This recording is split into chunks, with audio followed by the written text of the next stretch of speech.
네, 그래서 우리를 끝까지 사랑하시는 주님에 대한 말씀 우리가 들을 텐데요. 제가 잠깐 말씀을 드렸듯이 지금은 이제 예수님께서 십자가에 달려 죽으시기 바로 직전의 상황입니다. 그래서 이렇게 이제 순전하게 제자들에게만 집중하는 시간, 이 13장부터 쭉 이렇게 기록이 자세하게 제자들에 관한 내용이 기록이 되어 있는데요. 요한복음이 21장까지 있다는 걸 감안해 볼 때 그 마지막 주님의 달리시기 마지막 전날 밤과 십자가 달린 그 내용만 13장부터 거의 17장, 18장, 19장에까지 쭉 그렇게 기록이 되어 있어요. 얼마나 자세하게 요한복음이 그 부분을 제자들을 향하여 주님이 말씀하시는 그 부분을 얼마나 강조해서 기록되어 있는지를 우리가 분량을 보더라도 우리가 알 수가 있는데요. 이 13장만 보더라도요, 13장은 주님의 이 사랑에 대해서 아주 상세하게 기록을 하고 있어요. 주님이 제자들을, 이 땅에 있는 주님의 사람들을 얼마나 사랑하시는지에 대해서 막 기록을 하고 있습니다. 사도 요한의 별명이 그래서 사랑의 사도예요.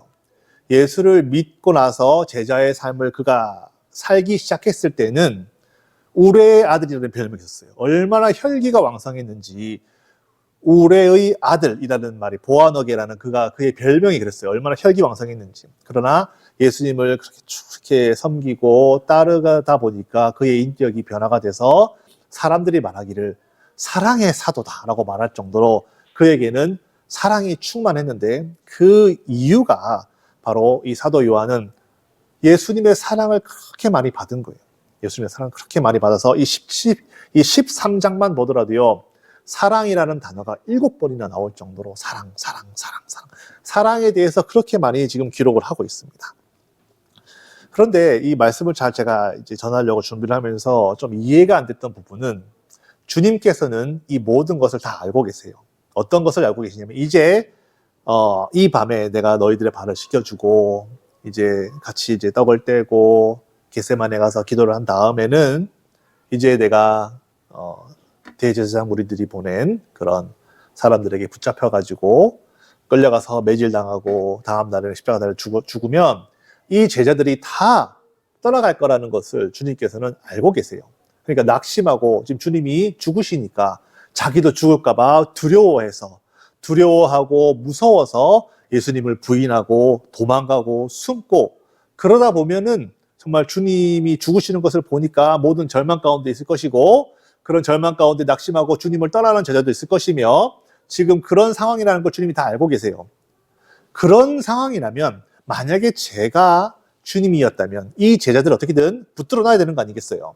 붙들어 놔야 되기 때문에 이런 상황이라면 그들의 영안을 열어가지고 하늘의 영광을 보여준다든지 아니면 눈을 열어서 천사들의 존재를 실제로 보여준다든지 정말로 그들이 보고 환상 가운데 정말 천국과 지옥이 정말로 있구나. 내가 비록 지금 주님이 나중에 어떻게 될지 모르겠지만 주님이 죽으시고 나서라도 이 기억이 확실한 거예요. 정말로 천국이 있고 정말로 지옥이 있고 주님을 배반한 자들이 받을 고통이 저렇게 크구나를 정말 주님께서 저들을 그렇게 보여주셔야만 십자가 달려 주님이 죽으신다 하더라도 저들이 끝까지 믿음을 지킬 것 같은데 제 생각에는 말이에요. 그렇지 않고 그런 거는 일절하지 않으시고 주님께서는 오로지 내가 너희를 얼마나 사랑하는지 내가 너를 얼마나 사랑하는지 사랑에 대한 얘기를 계속한다는 것이 처음에 저는 좀 준비하면서도 그랬지만 좀 이해가 안 갔다기보다는 참 의아하다, 신기하다, 재미있다는 표현은 좀 그렇지만은 그랬어요. 그런데 가만 생각해 보면요, 그런 능력, 표적, 이적, 환상들은 잠깐 제자들의 마음을 붙들 수 있을런지는 모르겠으나 이 세상에 사실 사랑보다도 더 강한 게 어디 있냐는 거예요. 사랑보다도 더 강한 것이 어디 있냐는 거예요. 그렇기 때문에 주님께서는 그 마지막 날에 제자들에게는 나는 너를 사랑한다라는 얘기를 너무도 많이 하고 있어요. 그래서 성경 전체가 다 사실은 주님의 사랑에 관한 이야기를 하고 있는 것인데 사람이 말이에요. 이 언어라고 하는 것이 한계가 있기 때문에 이 글이라고 하는 것이 한계가 있기 때문에 하나님의 사랑이 만약에 우주만큼 크다 하더라도 이 글 속에 그 사랑을 다 표현하기에는 사실 이 글 자체로는 부족함이 있어요. 성경이 완벽하지 않다는 말씀을 드리는 것이 아니라 하나님의 그 크신 사랑을 이 성경이라고 하는 이 사람의 글로서 표현하기에는 한계가 있습니다. 비유적으로 말씀을 드리자면 저에게도 이제 부모님이 계시죠. 저희 어머니가 지금 살아 계시는데요. 어머니가 저를 사랑한다는 건 저를 알아요. 그런데 그러면 누군가가 저에게 그럼 너가 어머니가 너를 얼마나 사랑하시는지 증명해봐라. 어머니가 너를 얼마나 사랑하시는지 얘기해봐라 라고 얘기를 해보면 사례를 든단 말이에요. 예를 들자면 이런 것이죠. 내가 4살 땐가 5살 땐가 내가 열이 막 40도가 넘어가지고 펄펄 끓어가지고 막 이렇게 괴로워하고 있는데 실제로요. 저희 어머니가 밤에 한숨도 주무시지 않고 제 기억으로는 찬물을 이렇게 막 해가지고 머리에 이렇게 탁 얹어주시고 또 시간 지나면 또 뒤집으시고 또 물 짜가지고 탁 이렇게 하고 그렇게 하셨다라고 말은 그렇게 할 수 있어요. 하지만 이렇게 말은 하면서도 이것은 물론 큰 사랑이죠. 큰 어머니의 사랑이지만 그 사례 하나만으로는 제가 겪은 그 어머니의 사랑을 다 표현하기에는 부족하다는 거예요.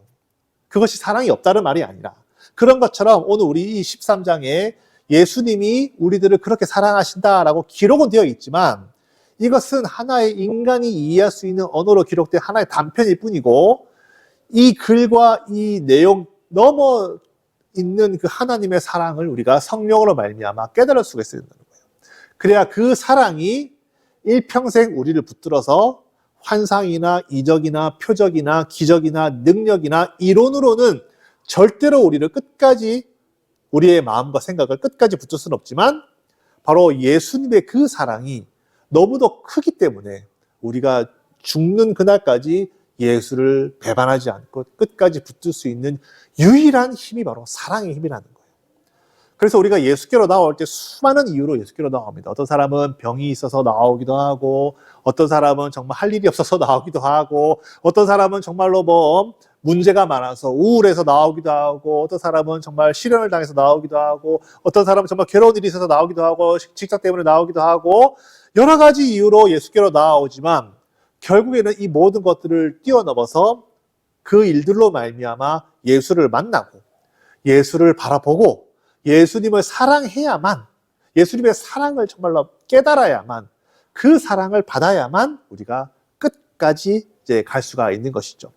그런 맥락에서 오늘 제자들을 향한 이 예수님의 말씀도 결국에는 내가 너를 사랑한다, 사랑한다, 사랑한다라고 계속 말씀하고 계시는 건데 이 예수님의 사랑 중에서도 이 13장에 이 발을 씻겨주시는 이 사건으로 말미암아 예수님의 이 사랑의 수많은 속성들이 있겠죠. 속성들 중에서 지금 예수님께서는 용서와 용납하는 사랑에 대해서 집중적으로 지금 말씀하고 계시는 거예요. 바로 그 대상은 바로 가룟 유다입니다. 가룟 유다. 이 예수님께서 오늘 1절에 보시면은 세상에 있는 자기 사람들을 사랑하시되 끝까지 사랑하셨다라는 표현은 끝까지라는 표현에서 주님의 사랑은 공간적으로도 제약이 없고 시간적으로도 제약이 없고 지구 끝에 우리가 가 있더라도 하나님은 우리를 사랑하시고 지구가 끝나고 이 우주가 끝나고 영원토록 하나님은 우리를 사랑하신다는 거예요. 그러니까 끝까지 사랑하신다라는 표현은 공간적으로도 한계가 없고 시간적으로도 한계가 없습니다. 여기에 더하여서 인격적으로도 한계가 없다는 거예요. 그 어떠한 죄인이라도 나는 사랑할 용의가 되어 있고 그 어떠한 죄인이라도 나는 용서할 준비가 되어 있다라는 것을 지금 예수님께서 보여주고 계신다는 거예요. 가룟 유다, 예수님을 따라다니고 3년 반 동안 따라다니고 정말 예수님을 잘 알고 예수님께서 능력을 줘서 귀신도 쫓아내고 능력도 행하고 전도도 했던 바로 그 제자가 마지막에 이르러서는 예수님 등에 칼을 꽂는 배신했다는 거예요. 배신을 당해본 사람들은 알겠지만 이 원한과 이거는 정말 말로 다 할 수가 없어요. 우리가 어릴 때는 그렇게 원한 살 만한 일도 없고 마음속에 복수심이 불타오르는 그런 일들 잘 없기 때문에 누구든지 사랑할 수 있을 것 같아요. 하지만 우리가 인생을 살다 보면요, 정말로 용서할 수 없는 사람, 정말로 원한 품고 정말 복수하고 싶은 사람들이 생겨나는 것이 바로 인생입니다. 그런데 우리 주님이 보여주시는 이 사랑은요, 가룟 유다 같은 사람도 은 30냥, 내 가치가 은 30냥밖에 안 되나? 은 30냥에 제사장에게 팔아가지고 나를 고이 죽게 내버려두지 않고 십자가라고 하는 극형에 처해서 죽게 만드는 바로 그 장본인이라는 거예요. 이런 유다조차도 예수님께서는 사랑하시고 이미 유다가 그 죄를 범하기 전에 마음에 품었을 때부터 나는 너를 사랑하고 나는 너를 용서할 준비가 되어 있고 나는 너를 이미 다 용서했다는 거예요. 그것을 사실은 보여주는 첫 번째 의미가 바로 제자들의 발을 씻겨주는 의미입니다. 왜냐하면 여기 보세요. 10절을 볼까요? 예수께서 이르시되 이미 목욕한 자는 10절에요. 이미 목욕한 자는 발밖에 씻을 필요가 없다. 온몸이 깨끗하니라. 너희는 깨끗하나 다는 아니다. 너희는 깨끗하나 다는 아니다. 라는 표현에서 11절에 사도 요한이 부연 설명하기로 이는 자기를 팔 자가 누구인지 아시기 때문이라는 거예요. 너희가 다는 깨끗하나 온몸이 깨끗하나 발이 깨끗하지 않다는 말은 너희가 많이 돌아다녀서 발을 씻어야 된다는 뜻이 아니고 이미 예수의 이름으로 회개를 했으니 깨끗하지만 매일매일 회개를 해야 된다는 뜻도 되지만은 가장 1차적으로는요. 너희가 다 깨끗하지만 다는 아니다. 왜냐하면 너희들 중에 유다, 나를 팔 자가 들어있기 때문에 그렇기 때문에 내가 나를 배신하고 배반해서 등에 칼 꽂을 자가 있다는 것을 알지만 나는 너희들의 발을 씻겨준다. 나는 그 사람도 받아들이고 용서할 준비가 되어 있다는 거야. 예수님께서는. 유다는 말이에요. 유다는 사람들이 물어봅니다. 유다는 지옥 갔습니까? 유다는 지옥 가기로 작정되어 태어난 자입니까? 그렇지 않아요, 여러분. 사실. 예수님께서 십자가에 달려 죽으셔야만 한다면 반드시 누군가 한 명은 예수님을 팔아야 됩니다. 그렇죠? 죄인으로 고발해서 팔아야 되는 거예요. 팔아야 되는데 그 자가 하필이면 유다라는 사실을 주님이 아셨을 때 주님의 마음이 찢어졌을 거예요. 왜냐하면 주님은 유다도 사랑하시기 때문에. 그렇기 때문에 비록 기록된 대로 인자는 가야 되기 때문에 그런 일을 할 사람이 필요하기는 하나 그런 일을 했다 하더라도 너가 뉘우치고 회개하고 돌아오면 나는 너를 성령을 부어주시고 땅끝까지 복음을 전하게 하는 놀라운 12사도의 한 명으로 내가 너를 받아들일 준비가 되어 있고 이미 나는 너를 다 용서하였다라고 주님께서는 선포하시는 거예요. 유다도 용서받는데 우리 같은 죄인들을 왜 하나님께서 용서 안 해주시겠냐는 거예요. 우리는 하나님의 사랑을 많이 받은 사람들입니다. 하나님께서는 유다 같은 자도 용서하고 사랑하고 이미 자신의 사도로서 써서 땅끝까지 복음을 전파하는 영광스러운 일에 이미 쓰기로 작정을 다 하셨는데 유다는 스스로 자기가 목을 메어 죽었기 때문에 그 영광에 참여하지 못했어요. 그것은 본인의 잘못이지 하나님께서 날 때부터 유다를 지옥 갈 자로 만드신 것이 아니라는 거예요. 그런 것처럼 우리가 어떠한 정말 하나님 앞에 우리가 신앙생활을 하면서도요. 이런 일, 저런 일, 이런 잘못, 저런 잘못들 많이 합니다. 그럴 때마다 죄책감이 들 때가 있어요. 그러나 여러분 안심하십시오. 안심할 것은 하나님이 이미 십자가에서 우리가 지금까지 지었던 모든 죄들 그리고 오늘도 내가 짓고 있는 죄가 혹시 있다면 오늘 내가 짓고 있는 죄 그리고 앞으로 지을 엄청나게 많은 죄들도 이미 한 번에 다 갚으셨다는 거예요.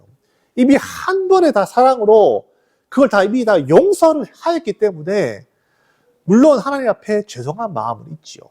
안타까운 마음은 있지만 그 죄로 인해서 마귀의 이 정죄의 감에 시달릴 필요는 없다는 거예요. 마귀가 네가 그러고도 그리스도인이냐? 네가 그러고도 셀장이냐? 네가 그러고도 찬양팀장이냐? 찬양팀원이냐? 네가 그러고도 목사냐? 라고 마귀가 우리를 정죄한다 하더라도 우리가 할 얘기는 오직 마귀 앞에 십자가 딱 예수께서 이미 다 용서하셨다는 사실을 선포하는 것이 마귀가 제일 듣기 싫어하는 거예요. 그만큼 하나님은 우리를 용납하시고 용서하시기로 작정하셨어요. 이미 그것이 여러분과 저가 받은 바로 그 사랑입니다. 이 성경은요, 처음부터 하나님은 죄인들을 끝까지 사랑하신다는 얘기로 가득 차 있어요. 예만 들어볼까요? 요셉 이야기. 요셉 생각해 보세요. 그 형들이 요셉을 죽이려고 하다가 구덩이에 넣고 노예로 팔았습니다. 노예로 팔아가지고 이집트의 어느 한 보디발이라고 하는 집에 가서 거기서 노예 생활하다가 노예 생활하였지만 그래도 거기서 하나님 신앙을 지키면서 착하게 살았지만 또 거기서 누명을 쓰고 이제 감옥으로 들어갔습니다. 감옥에 들어가서 정말 말로 다 할 수 없는 고생을 다 하고 거기서 괴롭게 살았어요. 그러다가 하나님의 섭리로 그가 이집트의 총리가 되었습니다. 그리고 부모를 다 불러왔어요. 그리고 부모를 다 불러오고 이제 아버지가 이제 야곱이니까 야곱이 살아 계신단 말이에요. 야곱을 살아있을 동안은 형제가 화목하게 살았어요. 그런데 이제 야곱이 죽었습니다. 야곱이 죽었어요. 그러면 생각해보세요. 나머지 이제 11 아들들이 뭐 베냐민은 뺀다 하더라도 배달은 이제 10 형제들이 그래도 두려워할 거 아니에요. 야곱이 살아있을 때, 그러니까 아버지가 살아있을 때는 그 아버지가 그래도 걱정돼서 아버지가 걱정하실까봐 우리를 살려줬을는지는 모르겠지만은 이제 아버지가 돌아가셨으니 저 요셉이 마음 바뀌어가지고 우리를 다 죽여버리면 어떡하지? 얼마나 걱정이 많았겠어요. 하지만 요셉은 그렇게 하지 않고 형제들을 다 용서해 주었던 이야기. 또 다윗과 밧세바 이야기 아시죠? 다윗은 자기의 그렇게 충직한 신하 우리아를 그 우리아의 아내 밧세바를 빼앗기 위해서 우리아를 죽이고 밧세바와 부적절한 관계를 맺고 그런 정말 행동을 했다 하더라도 하나님은 다윗을 용서하셨어요. 다윗이 정말로 진심으로 통회하고 자복하니까 하나님이 다윗을 용서하셨어요. 뿐만이 아니라 성경 전체를 보면요, 이 다윗 왕국이 결국에는 북이스라엘과 남유다로 나눠지거든요. 근데 이 북이스라엘은요, 하나님 신앙이라고 하지만요, 얼마나 많은 우상과 하나님이 제일 싫어하시는 정말 우상 숭배를 그렇게 많이 하고 자식도 불로 태워보내고 아주 하나님께서 싫어하는 짓을 너무도 많이 했어요. 그렇지만 하나님은 그들을 북이스라엘을 에브라임이라 부르거든요. 이 에브라임을 얼마나 사랑하시는지 우리 호세아서 잠깐 볼까요? 우리 호세아서 11장을 잠깐 볼게요. 호세아서 11장을 봅시다. 호세아서는 구약인데요. 호세아서 11장에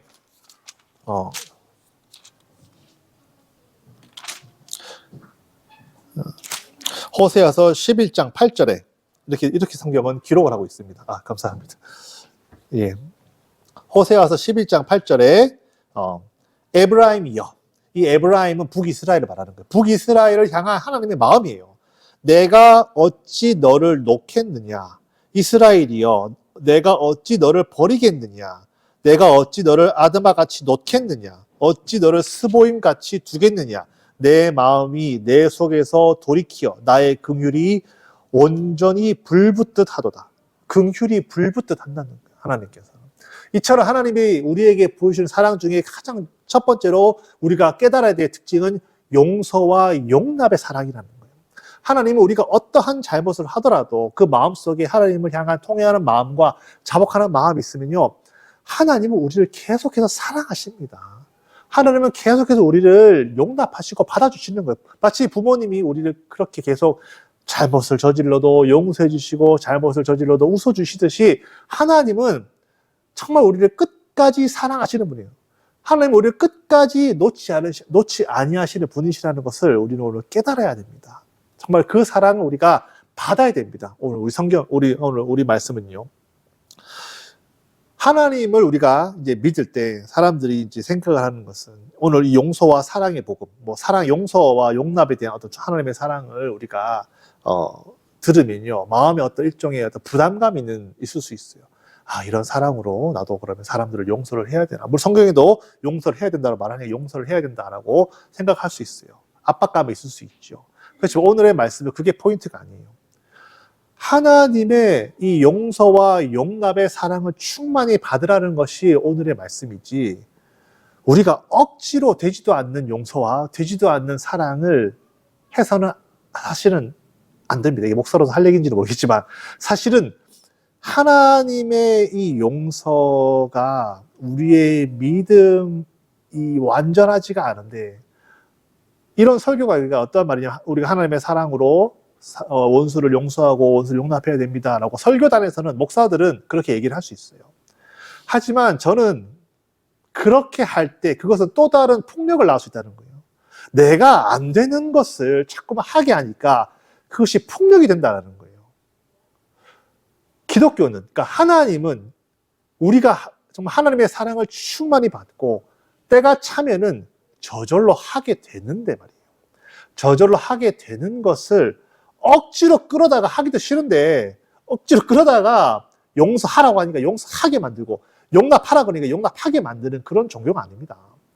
오늘의 포인트는요, 여러분과 제가 아직도 마음속에 품고 있는 어떤 그런 원한과 복수가 있다면 그들을 용서하고 그들을 위해서 기도하기 전에 차라리 우리가 해야 될 것은 그저 용납하시고 용서하시는 하나님의 사랑을 우리가 충만히 받아야겠구나, 그 정도만 깨달으면 된다는 거예요. 우리가 억지로 되지도 않는, 혹시 영화 미량을 보셨나요?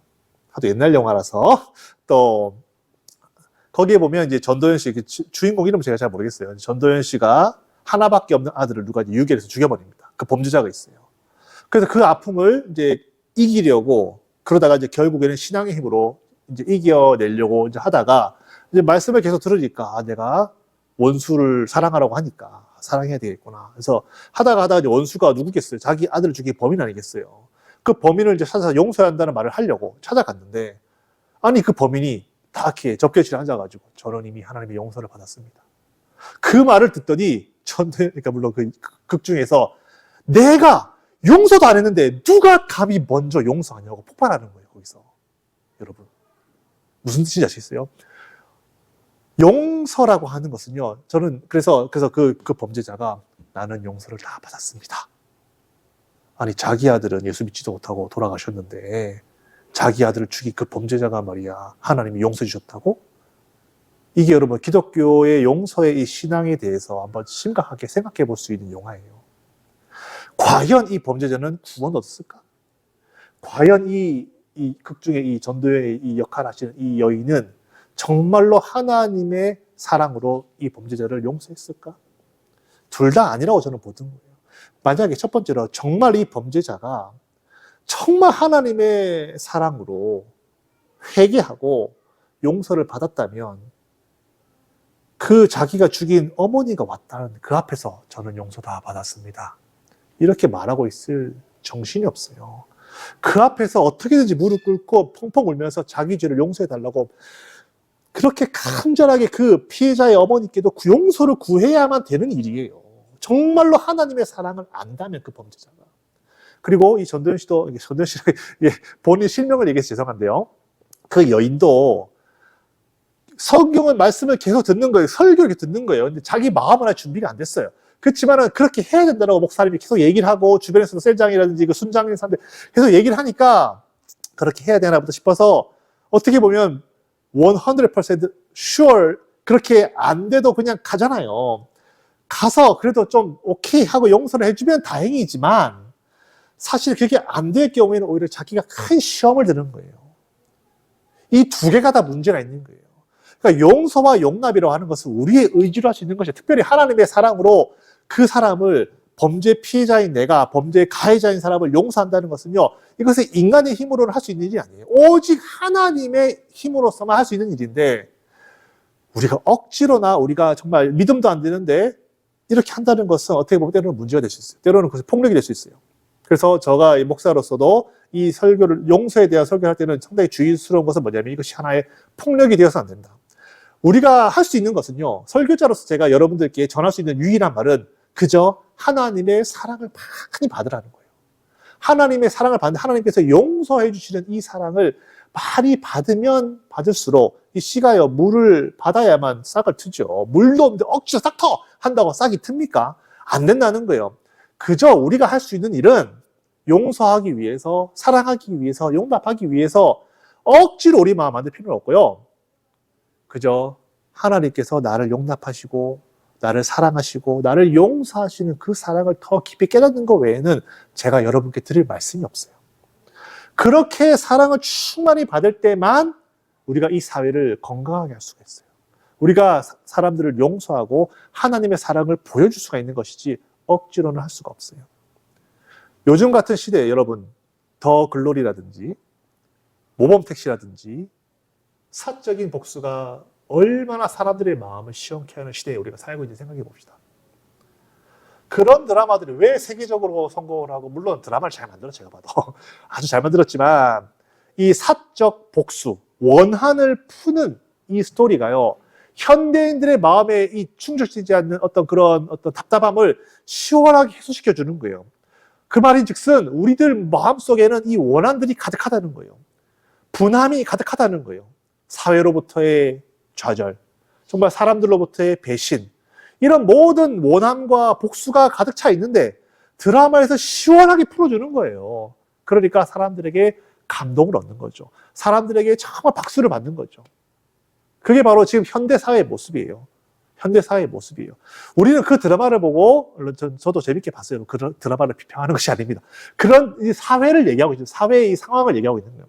그런 드라마가 널리 만연히 받아들여지고 있는 사회라면 역시 사적 복수, 원함과 원수됨과 분함이 여전히 이 사회에 가득 차 있다는 거예요. 여전히. 그러면요, 이런 사회가 되면 될수록 우리들의 삶은 편해질까요? 눈꽃만큼 작은 잘못도 용서받지 못하고 정말 용납되지 않고 고소와 고발을 당할 수도 있는 그런 사회에 정말 어렵고 복잡하고 사방에 이렇게 막 둘러싸여 있는 것 같은 그런 사회를 살고 있어요. 이 사회는 그렇지만요, 우리가 조금만 더 한 100년 전, 50년 전으로만 생각해 봅시다. 100년 전에 예를 들면 까라마조프가의 형제들이라는 소설이 있어요. 도스토옙스키가 쓴 까라마조프의 형제들이라는 소설이 있는데 결국에는 하는 스토리가 있지만은 두 아들이 아버지를 죽였어요. 합작해서 아버지를 죽였는데 성질 더럽고 성격 나쁘다고 생각되었던 첫째 아들이 그 동생이 저지른 일인 줄 알고 담담히 시베리아 유형으로 떠납니다. 그 두 동생의 죄를 떠안고 가는 거예요. 그런 소설이 크게 공감을 얻고 감동함을 줬어요. 또 여러분 몬테크리스토 도전생물 몬테크리스토도 사적 복수에 관한 이야기예요. 몬테크리스토 백작 영화 하나 소설 보시면 있네요. 그것도 사적 복수에 관한 이야기거든요. 사적 복수, 개인 스스로 하는 복수가 얼마나 잘못될 수 있는지 하나님의 섭리가 어떠한지를 보여주는 소설이자 영화예요. 사람들이 많은 공감을 불러일으키고 인기가 많았어요. 또 가깝게는 배너라는 영화도 아시죠? 영화, 소설입니다. 엄청나게 많은 이 원한에 있던 이 유다 배너라는 사람이 자기 친구 메살라를 죽이려고 복수하려고 하다가 결국에는 하나님의 섭리와 하나님의 사랑을 깨닫고 용서받고 치유받는 영화예요. 물론 메살라를 죽긴 합니다. 그러니까 성경은 말하고 있잖아요. 원수 갚는 건 내게 있다는 거예요. 원수 갚는 건 내게 있으니 너는 참으라? 참으라는 말은 안 했죠. 하나님의 사랑을 많이 받으라는 거예요. 원수 갚는 건 내게 있으니 하나님의 사랑을 많이 받으라는 거예요. 우리가 개인적으로 사적 복수 원한 풀고 싶어요. 저도 목사지만 그런 사람들이 있습니다. 그렇지만 참는 것이 아니라 하나님께 맡겨두는 거예요. 그리고 제가 하는 것은 그저 하나님이 나를 사랑하시고 나를 받아주시고 나를 용납해 주시는 그 사랑을 내가 더 많이 받고 싶은 거예요. 하나님께서 내가 목사로서 또 이 세상의 새 아이의 아빠로서 직장에서 직장인으로서 여러 가지 많은 일들을 해야 되지만 내가 다 하지 못하고 잘못하고 화를 내지도 않아야 될 때에 아이들에게 화내고 이런 잘못된 아빠의 모습도 얼마나 있겠어요.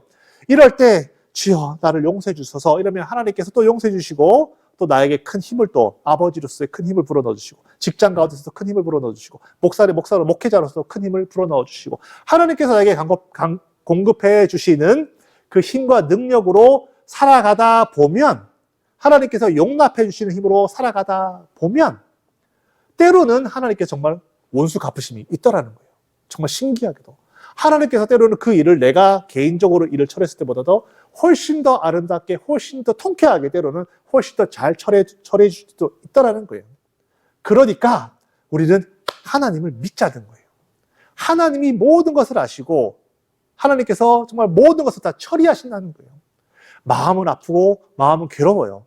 그렇지만요. 이것은 잠깐 목회자로서의 말이 아니라 심리학에 이런 표현이 있어요. 왜 우리는 남들을 용서해야만 하는가? 이건 순전히 심리학적인 이야기예요. 왜 용서해야만 하는가? 우리는 더 이상 생각해 보세요. 우리는 더 이상 과거에 그가 혹은 그 일이 나에게 만들어준 감옥이라는 곳에 오늘도 내가 더 이상, 미래도 앞으로도 더 이상 그 감옥에 살아서는 안 되기 때문이다 라고 얘기하고 있어요. 생각해보면 학교 폭력이다. 과거에 나를 그렇게 괴롭히던 사람이 있어요. 그 고통을 내가 받았습니다. 그러면요, 그것이 나의 하나의 감옥이 되어서 그 사람은 이미 훌훌 털고 딴 세상을 살고 있어요. 잘 살고 있어요.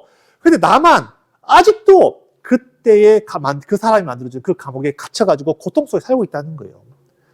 그 사람을 용서하는 이유는 그 사람을 사랑해서가 아니라 그 사람이 만들어 놓은 감옥 속에 더 이상 내 인생을 망치지 말자는 뜻으로 용서한다는 거예요. 저는 물론 이거 심리학적인 이야기지만 좀 배울 점이 있다고 생각해요. 어떤 점을 제가 배웠냐면요.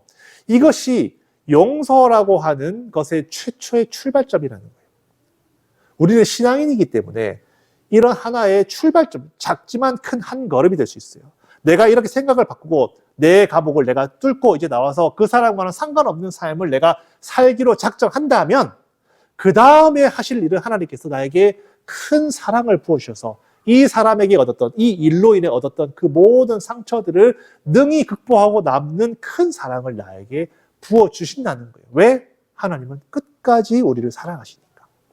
끝까지 우리를 사랑하시니까 반드시 우리를 치유하시고 반드시 우리에게 정말 때로는 말이에요. 눈에 보이는 통쾌한 결과를 우리들에게 가져다 줄 수도 있습니다. 그렇기 때문에 오늘 우리 사회가요. 이런 사적 복수, 원함과 이 복수의 이 마음이 가득하다고 저는 봐요. 뭐랑 맺혀 있는 것들이 많기 때문에. 이런 세상에 우리가 살고 있기 때문에 세상으로부터 우리가 많은 위로와 많은 어떤 그런 힘을 얻을 수는 없어요. 그렇기 때문에 현대가 더 살아가기가 힘든 이유가 또 여기에 있는 거예요. 이럴 때일수록 오직 우리에게 사랑과 용납과 용서를 한없이 공급해 주시는 하나님을 바라보자는 거예요. 예수님은 이미 십자가에서 모든 물과 피를 쏟으시면서 우리들에게 나는 너를 끝까지 사랑한다. 나는 너를 절대로 놓지 않는다. 나는 너를 절대로 포기하지 않는다라고 이미 십자가에서 2000년 전에 말씀하셨다는 거죠. 우리 그 사랑을 우리가 많이 받으면 받을수록 우리가 이 세상에서 빛과 소금의 역할, 나를 등 뒤에서 칼로 찍어 죽인 가룟 유다도 용납하고 받아들이시는 분이 바로 하나님이시라는 거예요. 우리 예수님이라는 거예요. 우리 그분이 우리에게 이런 사랑을 부어주시기로 작정하시고 기다리고 계세요. 우리 하나님의 이 음성을 듣고 하나님의 예수님의 그 크신 사랑과 은혜 속에서 이 세상에서 얻지 못하는 그런 큰 평안과 위로를 받고 살아가는 여러분과 저가 되기를 예수의 이름으로 축원합니다.